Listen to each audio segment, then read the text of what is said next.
Welcome to Colin and Coco's Daily Maths workout 2.1. This is an addition workout. Today we're going to be looking at workout A and workout D. So here's workout A.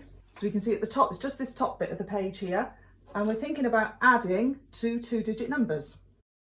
So there's different ways we can do this. Think about what you've been doing back at school.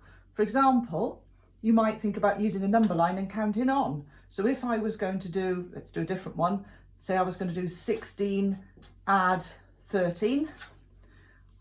I might picture a number line and think, well, if 16 is here, I'm going to add my 10 first to make 26.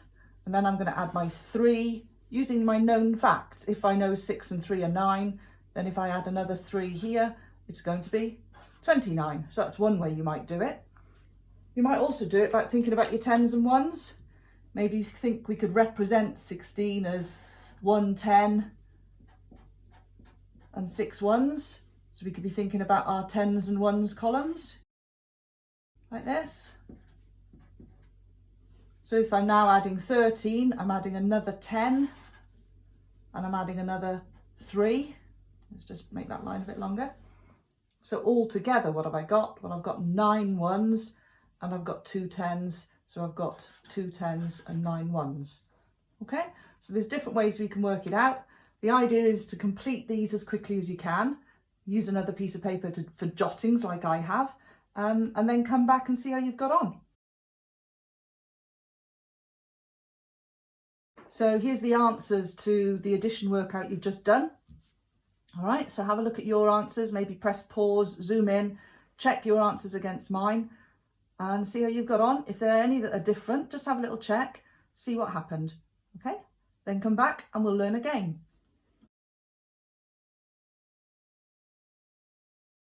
So workout D.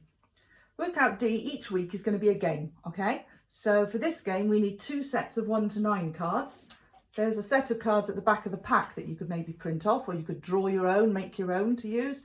I've just got 2 sets here, commercial ones that I'm going to use, all right? So I've got to shuffle the 2 sets together and I'm going to deal 3 cards to each player. Okay, so I'm just playing against myself here, but we're going to have 1 for you, 1 for you, 1 for you, 1 for you, 1 for you, 1 for you. So player 1 is going to make a 2-digit number and a 1-digit number out of their cards. So let's have a look what we've got here. We've got a 7, an 8 and a 9, okay? Well, let's have a little look what we're aiming to do. So we're aiming to get a larger total. So player A is aiming to get a larger total than player B. So I've got to think, well, I'm going to make a big number out of this.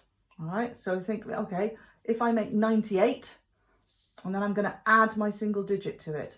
So 98, and I might count on 7 on my fingers, right now. 98, 99, 100, 101, 102, 103, 104, 105. If I'm not happy bridging over 100, then I can make a smaller number. I could do 89, add 7. So then player B, the second player, does exactly the same with their numbers. Okay, so think about, I'll make a big total. So I'm going to start with 94 as my 2-digit number. And then I'm going to add 2. So the player with the higher score gets a point. Put the cards back in the pack. Give them a shuffle. And go again. The first player to get 5 points is the winner. Off we go.